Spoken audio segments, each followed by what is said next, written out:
Chapter 28. On Dry Land. Koby watched as the blue city shrunk away through the porthole. He'd quickly been escorted to the marina from the council chambers where the submarine had been waiting. Koby sighed as the illuminated city faded from view. Koby had been king for a moment. Now he was back to where he started. Has this all just been a test? Koby wondered. Could this just be part of the game? Am I winning? Or am I losing? The prison phase certainly felt real enough to Koby. The disappointment from having been told to leave, the fear of what lay inside the maelstrom, the game felt incredibly realistic. What if I don't give the edge back this time? Koby wondered, thinking about the blue edge. He'd had a chance to claim it once, but he gave it back to King Sidon. He felt no allegiance to Queen Ella, nor anyone else inside the city, especially not the council. If I get the blue edge, then I can go back home, he thought to himself. Then will I win? He didn't know exactly what purpose Abe had for the edges either. There were more questions than answers. He sighed as the submarine breached and let him disembark upon the walkway on the blue sandy beach. There were no goodbyes, no smiles, only the Ultra's message. Find our edge and bring it back. Ring the bell and we'll collect it from you. With that, the submarine disappeared, leaving Koby to walk alone on the abandoned beach. He spied the spaceship he traveled in, a shiny black shape curled up against it. Koby squinted and could make out the shape of a person. Whoever it was seemed to be taking note of Koby's presence as well, its head rising and then standing up straight, its figure well rounded. Tia? Koby said in his mind link. The black-suited being shot down the beach towards him, exposed flesh bouncing everywhere before tackling Koby to the ground. Oh, baby, I missed you! Exclaimed Tia, smothering him in kisses. Tia! Tia! Said Koby, gently trying to push her off him, but she pinned him, her legs spread across his chest. Where have you been? She chided, and pointed a finger at him. I've been searching everywhere for you, planting her rounded bottom onto his stomach. I've been in Anne Cerune, wheezed Koby. It's an underwater city. Can you get off me, please? Not until I know what happened to you down there. Did they hurt you? Don't tell me they hurt you or I'll never forgive myself, she wailed. I'm fine, Tia, said Koby with a laugh. Honestly, I'm fine. No one hurt me. What about you? Where did you go? Tia seemed somewhat reluctant to dismount Koby, but did so and helped him up. I got sent to the White Mountains and needed to trek my way back here. Whole lot of nothing going on there, I can tell you. Just dead trees and snow.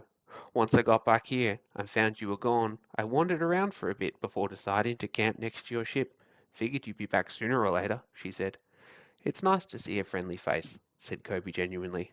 Ain't you just the sweetest? Purred Tia. You're going to make me blush. I'm going to need your help, Tia, said Koby, trying to change the subject. Name it, baby. I'm all yours, she said, changing the subject right back. Do you see the big grey cloud over there?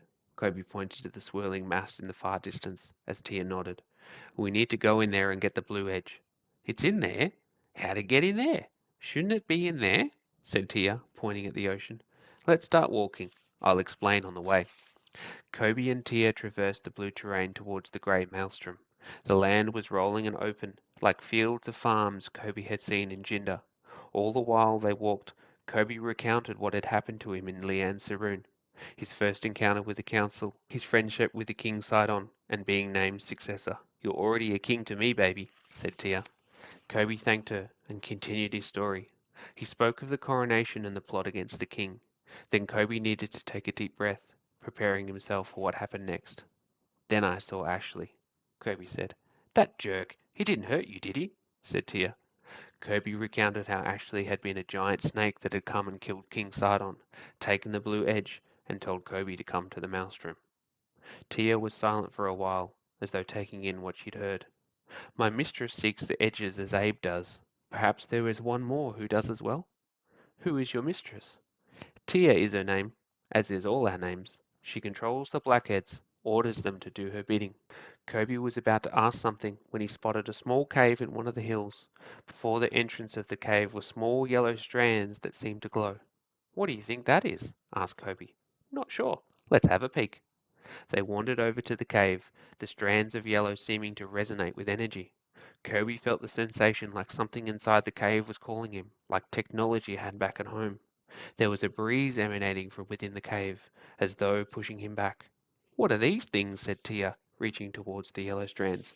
Don't touch them, shouted Koby, but as Tia's fingers touched the yellow strand, she was blasted backwards, her body crumpling onto the ground.